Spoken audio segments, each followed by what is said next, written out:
ஜோதிடத்தில் மருத்துவ ஜோதிடம் என்ற வகுப்பு நடைபெற உள்ளது. ஜூன் மாதம் 20ஆம் தேதி 8 மணி முதல் 9 மணி வரை இரவு. வெறும் 1800 ரூபாய் கட்டணத்திலேயே நீங்கள் ஜோதிடம் கற்றுக்கொள்ள வேண்டுமா? இப்போதே ஸ்கிரீனில் இருக்கும் நம்பரை தொடர்பு கொள்ளுங்கள். நன்றி.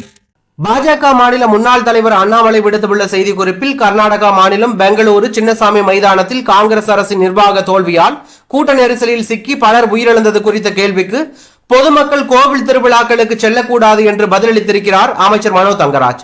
கோவில் சொத்துக்களையும் பக்தர்கள் காணிக்கையாக கொடுக்கும் உண்டியல் பணத்தையும் சுரண்டி கொண்டிருக்கும் கூட்டம் இன்று பொதுமக்கள் கோவில் திருவிழாவுக்கு செல்வது நாகரிகமில்லை என்று கூறும் அளவுக்கு கொழுத்து போயிருக்கிறது.